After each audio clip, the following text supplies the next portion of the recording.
about to embark upon the great crusade toward which we have striven these many months. The eyes of the world are upon you. The hopes and prayers of liberty-loving people everywhere march with you. In company with our brave allies and brothers in arms on other fronts, you will bring about the destruction of the German war machine, the elimination of Nazi tyranny over the oppressed peoples of Europe, and security for ourselves in a free world. Your task will not be an easy one. Your enemy is well trained, well equipped, and battle hardened. He will fight savagely.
Senators and representatives, I have the distinguished honor of presenting the President of the United States.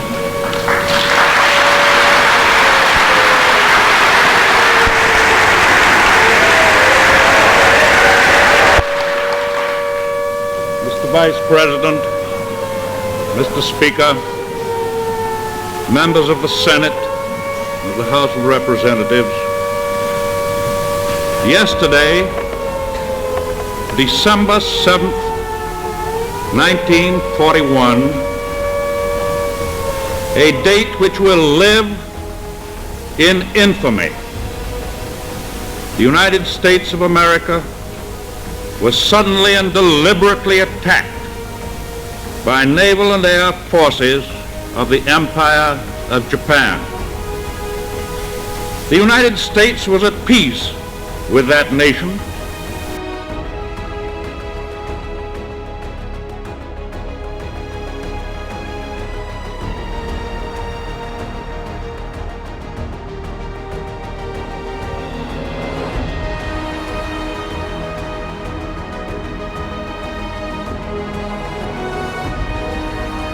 If anybody asks you what the Americans are doing in this war, tell them you've seen this film.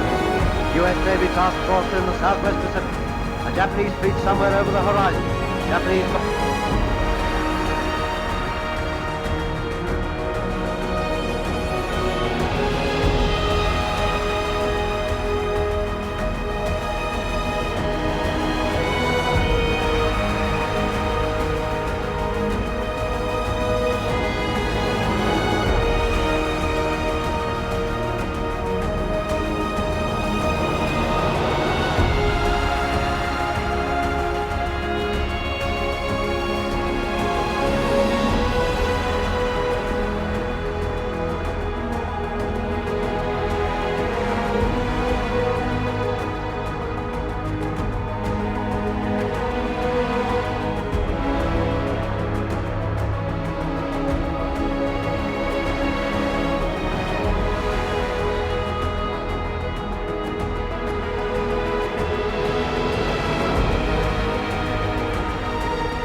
There can be no peace in the world until the military power of Japan is destroyed, with the same completeness as was the power of the European dictators.